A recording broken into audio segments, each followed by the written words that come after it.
എല്ലാവർക്കും നമസ്കാരം. നമ്മുടെ ചാനലിലേക്ക് എല്ലാവർക്കും സ്വാഗതം. ഇന്നത്തെ വീഡിയോയിൽ നമ്മൾ വളരെ സിമ്പിളായിട്ട് തയ്യാറാക്കാൻ പറ്റുന്ന ഒരു ബ്രെഡ് ടോസ്റ്റിൻ്റെ റെസിപ്പിയാണ് നോക്കുന്നത്. അപ്പോൾ ഈ ബ്രെഡ് ടോസ്റ്റ് നമുക്ക് വൈകുന്നേരം ചായയുടെ കൂടെ കഴിക്കാനൊക്കെ നല്ല ടേസ്റ്റാണ്. അതുപോലെ നമുക്ക് ബ്രേക്ക്ഫാസ്റ്റ് ആയിട്ടും ഇത് കഴിക്കാവുന്നതാണ്. അപ്പോൾ അധികം താമസിയാതെ തന്നെ നമുക്ക് വീഡിയോയിലേക്ക് കിടക്കാം. അപ്പോൾ നമ്മുടെ ബ്രെഡ് ടോസ്റ്റ് തയ്യാറാക്കാനായിട്ട് ബട്ടർ ആവശ്യമാണ്. അപ്പോൾ ഞാനിവിടെ ഏതാണ്ട് ഒരു 2 ടേബിൾ സ്പൂൺ അളവിൽ ബട്ടർ എടുത്തിട്ടുണ്ട്. അപ്പോൾ റൂം ടെമ്പറേച്ചറിലുള്ള ബട്ടർ എടുക്കാനായിട്ട് പ്രത്യേകം ശ്രദ്ധിക്കുക.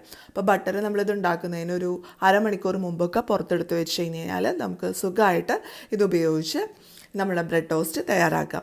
ഇനി നമുക്ക് ഇതിലേക്ക് വേണ്ടത് മല്ലിയിലയാണ്. അപ്പോൾ ഞാനിവിടെ കുറച്ച് മല്ലിയില ഈ ബട്ടറിലേക്ക് ഇട്ട് കൊടുക്കുന്നുണ്ട്. ഇനി നമുക്ക് ഇതിലേക്ക് വേണ്ടത് വെളുത്തുള്ളി ചതച്ചതാണ്. അപ്പോൾ കുറച്ച് ചതച്ച വെളുത്തുള്ളി നമുക്ക് ഇതിലേക്ക് ഇട്ട് കൊടുക്കാം, അല്ലെങ്കിൽ പൊടിയായി അരിഞ്ഞിട്ട് ഇട്ട് കൊടുത്താലും മതിയാകും. ഇനി ഇതെല്ലാം കൂടെ നന്നായിട്ടൊന്ന് മിക്സ് ചെയ്യുക. അപ്പോൾ നമ്മളിന്ന് ഗാർലിക് ടോസ്റ്റാണ് തയ്യാറാക്കാനായിട്ട് പോകുന്നത്.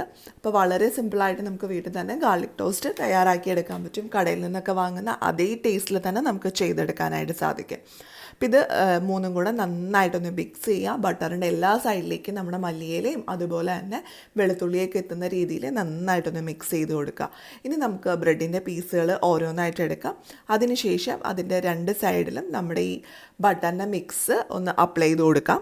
അപ്പോൾ അത്യാവശ്യം നല്ല രീതിയിൽ തന്നെ എല്ലാ ഭാഗത്തേക്കും ആവുന്ന രീതിയിൽ ബട്ടറിൻ്റെ ആ ഒരു കൂട്ട് മിക്സ് ചെയ്ത് കൊടുക്കാനായിട്ട് പ്രത്യേകം ശ്രദ്ധിക്കണം. 2 സൈഡിലും നല്ല പോലെ തന്നെ നമുക്കിത് മിക്സ് ചെയ്ത് കൊടുക്കാം. അതിനുശേഷം നമുക്കിത് ടോസ്റ്റ് ചെയ്തെടുക്കാം. അപ്പോൾ ബ്രെഡ് ടോസ്റ്റ് ചെയ്യാനായിട്ട് ഞാനിവിടെ ഒരു പാനിൽ ബട്ടർ പുരട്ടി കൊടുത്തിട്ടുണ്ട്. അതിനുശേഷം ബ്രെഡിൻ്റെ പീസുകൾ ഓരോന്നായിട്ട് നമുക്ക് ഈ പാനിലേക്ക് വെച്ച് കൊടുക്കാം. പിന്നെ നമ്മൾ ബ്രെഡ് വെക്കുമ്പോൾ ഒരു കാര്യം പ്രത്യേകം ശ്രദ്ധിക്കണം. സ്റ്റൗവിൻ്റെ തീ എപ്പോഴും കുറച്ച് വെക്കാനായിട്ട് ശ്രദ്ധിക്കുക. ലോ ഫ്ലെയിമിൽ വെച്ച് നമ്മളിത് കുക്ക് ചെയ്തെടുക്കുന്നതാണ് ഏറ്റവും നല്ലത്. അല്ലെങ്കിൽ ടോസ്റ്റ് പെട്ടെന്ന് തന്നെ കരിഞ്ഞു പോവും. മാത്രമല്ല അതിൻ്റെ ആ ഒരു ടേസ്റ്റൊക്കെ മാറിപ്പോവും. അപ്പോൾ അതുകൊണ്ട് ലോ ഫ്ലെയിമിൽ വെച്ച് തിരിച്ചും മറിച്ചും ഇട്ട് നമ്മുടെ ടോസ്റ്റ് റെഡിയാക്കിയെടുക്കാം.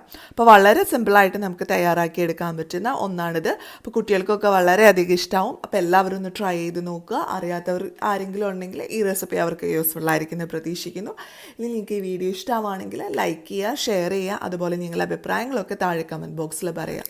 ഇനി അടുത്ത ദിവസം നമുക്ക് പുതിയൊരു വീഡിയോ ആയിട്ട് വീണ്ടും കാണാം.